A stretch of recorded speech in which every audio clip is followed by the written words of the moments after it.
ಧಿಕ್ಕಾರ ಅಯ್ಯಯ್ಯೋ ಅಯ್ಯಯ್ಯೋ ಅಯ್ಯಯ್ಯೋ ರೈತ ಯಾತಕ್ಕಾಗಿ ಹೋರಾಟ ಯಾತಕ್ಕಾಗಿ ಹೋರಾಟ ಕಾವೇರಿ ನದಿ ನೀರು ವಿಚಾರದಲ್ಲಿ ಧ್ವನಿ ಬಿಚ್ಚದ ರಾಜ್ಯದ ಸಂಸದರಿಗೆ ಹೇಳಿ ಧಿಕ್ಕಾರ ಅಯ್ಯಯ್ಯೋ ಕಾವೇರಿ ಹೋರಾಟಕ್ಕೆ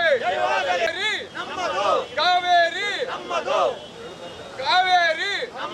ಕಾವೇರಿ ಹೋರಾಟಕ್ಕೆ ಬೇಕೇ ಬೇಕು ಬೇಕೇ ಬೇಕು CWRC MA ನಿರ್ಧಾರಕ್ಕೆ ರೈತರಿಗೆ ರೈತ ಹೋರಾಟಕ್ಕೆ ಅನ್ನದಾತರ ಗೋಳು ಕೇಳದ ಸರ್ಕಾರಕ್ಕೆ ಸಾರ್ವಜನಿಕವಾಗಿ ರೈತರ ಪರವಾಗಿ ಇರುವಂತ ಜನ ನಮ್ಗಳಿಗೆ ನೀರ್ಕೊಳ್ಳಿ ಅಂತಿಲ್ಲ, ರೈತರನ್ನ ಉಳಿಸಬೇಕಾಗಿರುವುದು ನಮ್ಮ ಕರ್ತವ್ಯ, ಸರ್ಕಾರಗಳು ಕರ್ತವ್ಯ.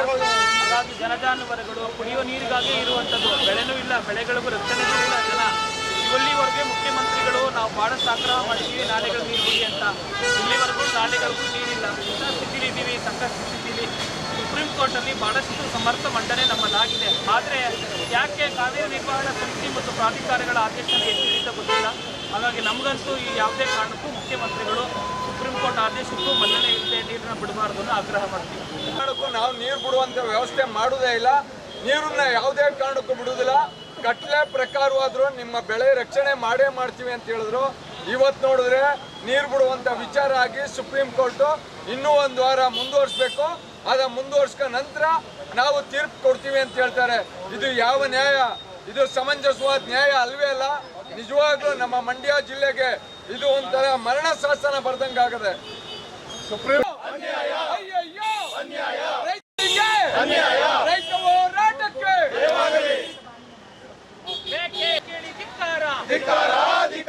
ರೈತರ ಮರಣ ಶಾಸನ ಮಾಡಿದ ಆದೇಶ ಕೇಳಿ ಧಿಕ್ಕಾರ. ಯಾತಕ್ಕಾಗಿ ಹೋರಾಟ? ನಮ್ಮ ನೀರು ನಮ್ಮ ಹಕ್ಕಿಗಾಗಿ ಬಂದು ನೀರನ್ನ ಮರೆತಂತ ರಾಜ್ಯ ಸರ್ಕಾರ ಕೇಳಿ ಧಿಕ್ಕಾರ. ಯಾತಕ್ಕಾಗಿ ಹೋರಾಟ?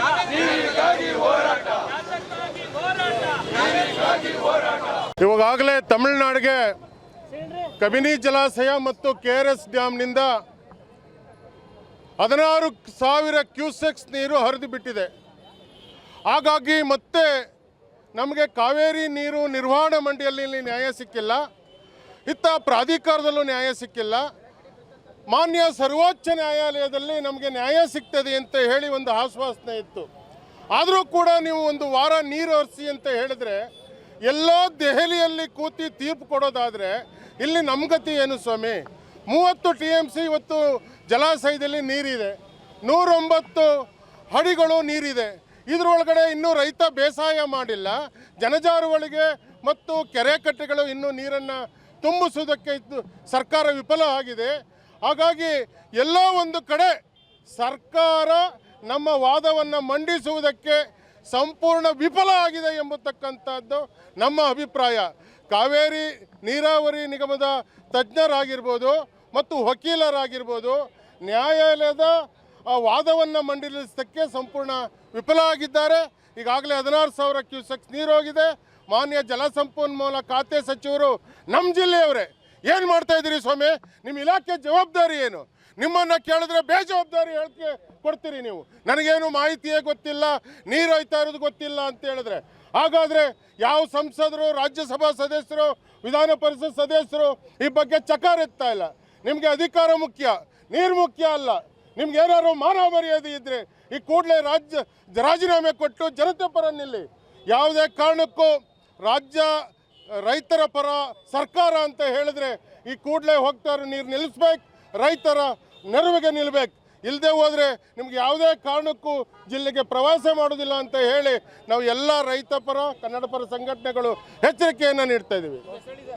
VC ಉಮಾಶಂಕರ, ಕಸ್ತೂರಿ ಕರ್ನಾಟಕ ಜನಪರ ವೇದಿಕೆ ಜಿಲ್ಲಾ ಅಧ್ಯಕ್ಷ.